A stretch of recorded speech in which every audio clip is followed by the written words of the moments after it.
அன்பின் பிதாவே, இந்த காலை வேலைக்காக உமக்கு நன்றி செலுத்துகிறோம். எங்கள் ஜீவனின் பலனானவரே உம்மை துதிக்கிறோம், ஸ்தோத்தரிக்கிறோம். ஒருவரும் சேரக்கூடாத ஒளியிடத்துல வாசமாயிருக்கிறவரே, அப்பா ஜீவனுக்கு அதிபதியே உம்மை துதிக்கிறோம், ஸ்தோத்தரிக்கிறோம். ஆண்டவரே ஸ்தோத்திரம். ஜெயம் கொள்ளுகிறவனுக்கு என்னோடு கூட சிங்காசனத்திலே உட்கார வைப்பேன் என்று வாக்கு பண்ணி இருக்கிறீர். ஆண்டவரே, நாங்க எல்லாவற்றிலும் ஜெயம் கொண்டவர்களாய், ஆண்டவரே உம்முடைய ஆசீர்வாதத்தை சுதந்தரிக்கிறவர்களாய் காணப்பட கிருபை செய்யுங்க. இந்த நாளின் வேத தியானத்தை எங்களுக்கு ஆசீர்வதித்து தாங்க. நேசிக்கிற இயேசு கிறிஸ்துவின் இனிய நாமத்தில் கேட்கிறோம் பிதாவே, ஆமென். நியாயாதிபதிகள் 14வது அதிகாரம் 10வது வசனம்.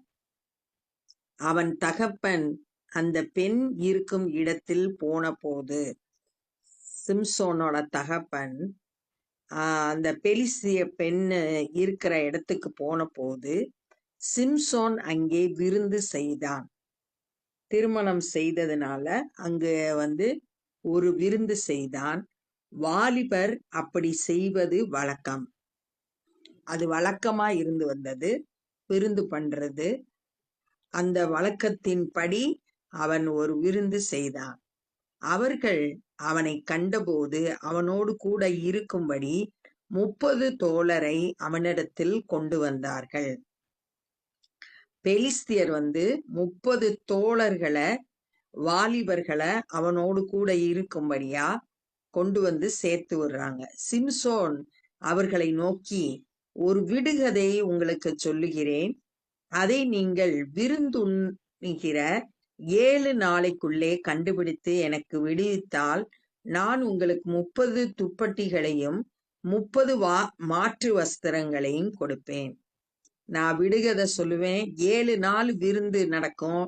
அந்த 7 நாளைக்குள்ள ஆன்சர் சொல்லிட்டா நான் உங்களுக்கு 30 துப்பட்டி, ஏன்னா 30 வாலிபர்கள் இருக்காங்க, தோழர்கள் இருக்காங்க, 30 பேருக்கும் நான் துப்பட்டி தருவேன், 30 பேருக்கும் மாற்று வஸ்திரம் தருவேன் அப்படின்னு சொல்லிட்டு சொல்றான்.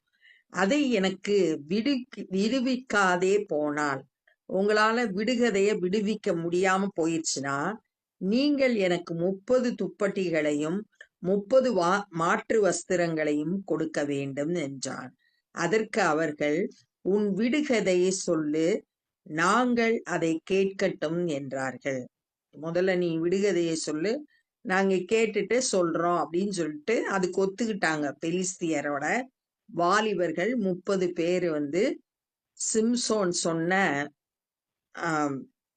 அந்த போட்டிக்கு வர்றோம்னு சொல்லிட்டாங்க. அப்பொழுது அவன், பட்சிக்கிறவனிடத்திலிருந்து பட்சணமும் பலவானிடத்திலிருந்து மதுரமும் வந்தது என்றான்.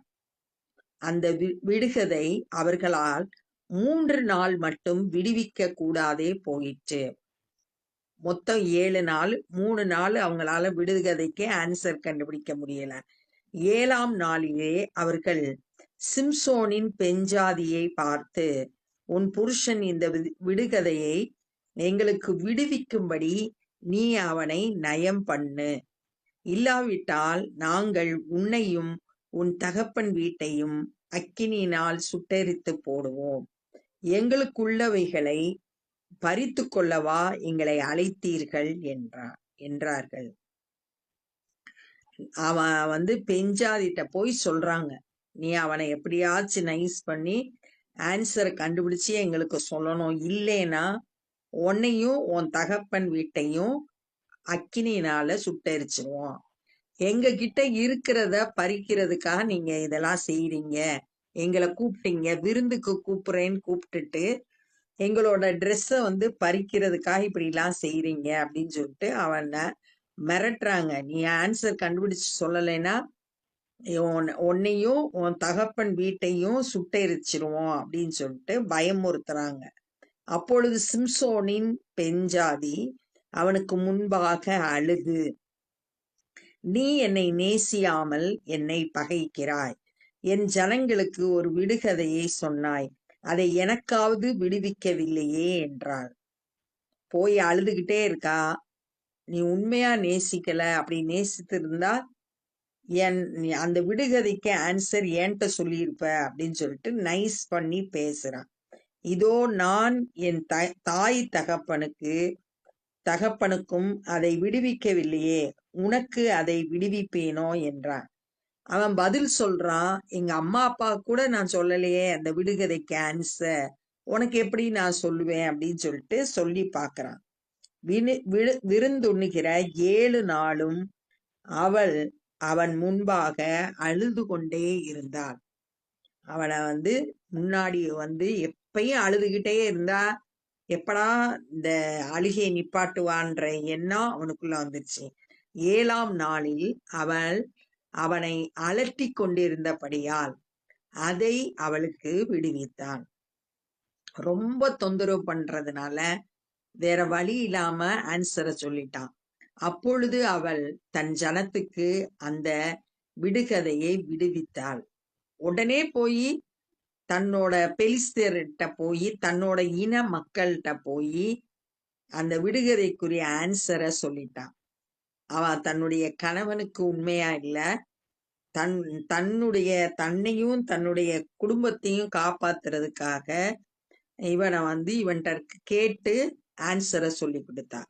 ஆகையால் 7ஆம் நாளில் பொழுது போகும் முன்னே அந்த ஊர் மனுஷர் அவனை நோக்கி, தேனை பார்க்கிலும் மதுரம் எனது, பட்சிக்கிறவனிடத்திலிருந்து பட்சணமும் அப்படின்னு சொல்லியிருக்கு. பட்சிக்கிறவன்றது சிங்கம், அதனிடத்திலிருந்து பட்சணம்ன்றது தேனு.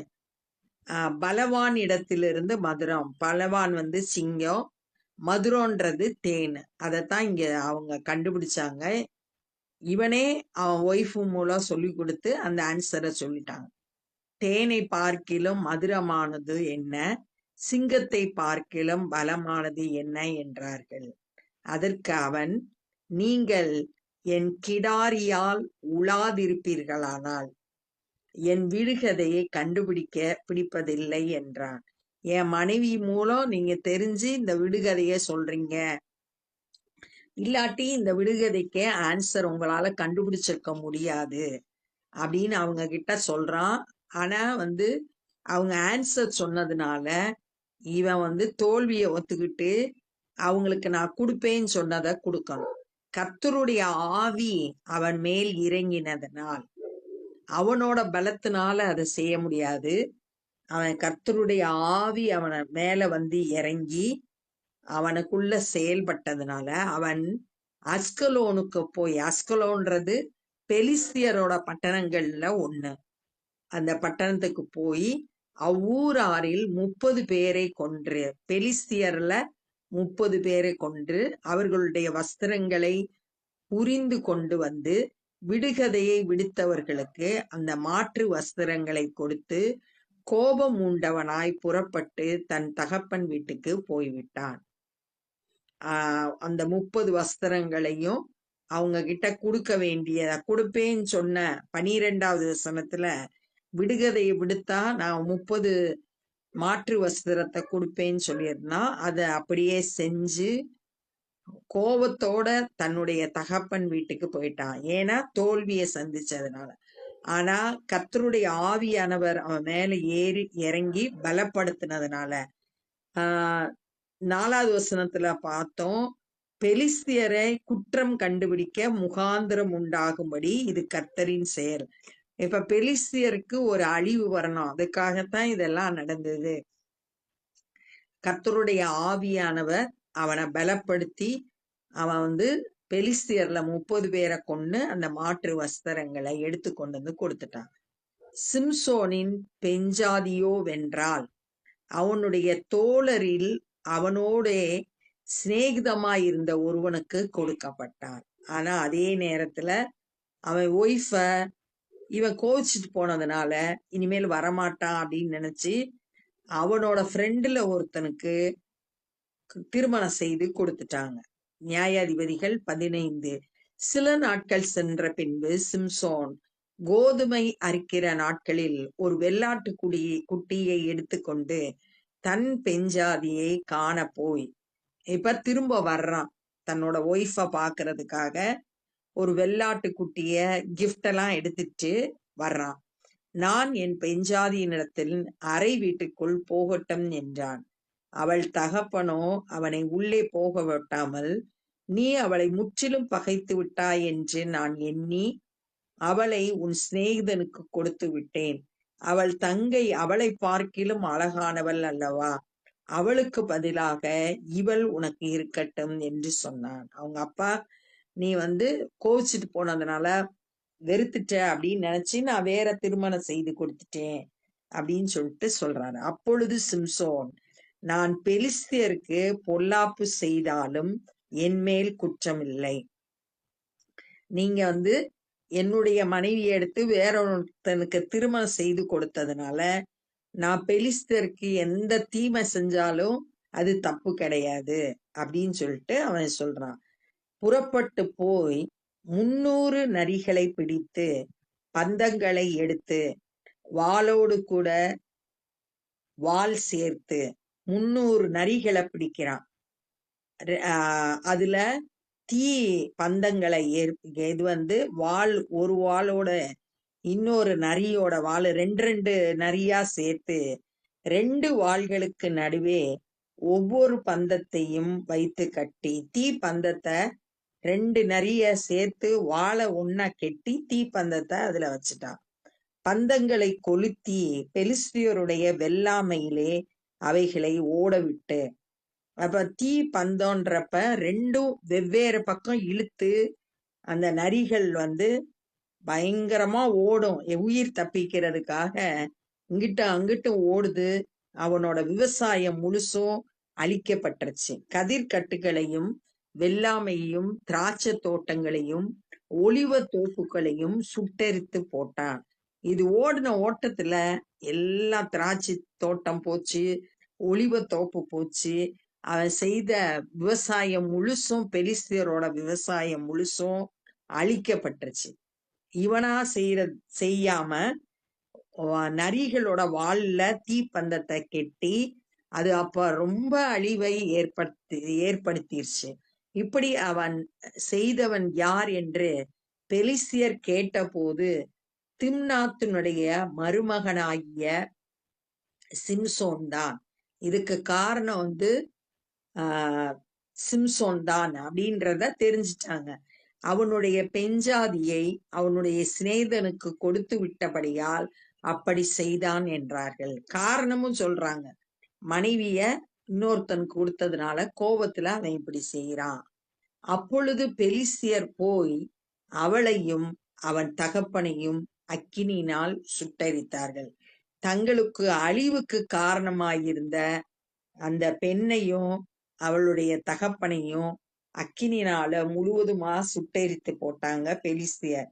15வது வசனத்துல கூட, முந்தின அதிகாரம் 14வது அதிகாரம் 15வது வசனத்துல கூட, நீ அந்த விடுகதைக்கு ஆன்சர் கேட்டு சொல்லலைன்னா உன்னையும் உன் தகப்பன் வீட்டையும் அக்கினியினால எரிச்சு போட்டுரும் அப்படின்னு சொன்னாங்க.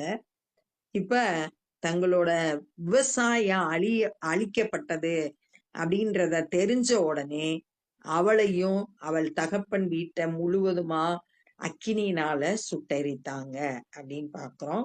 அப்ப இந்த நாள்ல என்ன கற்றுக்கொண்டோம் அப்படின்னா, சிம்சோன் அந்நிய பெண்ணை திருமணம் செய்தான். அது ஆண்டவருடைய சித்தம் கிடையாது. ஆனா அவன் செய்தான். ஆண்டவர் இப்படி சொல்லல, அந்நிய பெண்களை திருமணம் செய்யக்கூடாதுன்னு சொல்லியிருந்தாரு. ஆனா இவன் செய்தான். அவங்களுக்கு ஒரு விருந்து பண்ணுனா 30 வாலிபர்கள் அவனோடு விருந்து உண்றதுக்கு அழைக்கப்பட்டிருந்தாங்க. சிம்சோன் அவங்ககிட்ட விடுகதை சொன்னா 7 நாளைக்குள்ள ஆன்சர் சொல்லலைன்னா, சொல்லிட்டீங்கன்னா நான் உங்களுக்கு 30 மாற்று வஸ்திரமும் 30 துப்பட்டியும் கொடுப்பேன், நீங்க சொல்லலைன்னா நீங்க எனக்கு தரணும் அப்படின்னு சொல்லிட்டு அவங்களோடு கூட ஒரு போட்டி வச்சான். ஆனா அந்த பெலிஸ்தியர் அவனுடைய மனைவிட்ட போய் நயங்காட்டி, நீ அவன்கிட்ட எப்படியாச்சும் ஆன்சர் கண்டுபிடிச்சு என்கிட்ட சொல்லணும், இல்லைன்னா உன்னையும் உன் தகப்பன் வீட்டையும் அக்கினினால சுட்டரிச்சிருவோம் பயமுறுத்தினாங்க. அதுக்கு பயந்து அவன் அவங்கிட்ட அழுதுகிட்டே இருந்தா.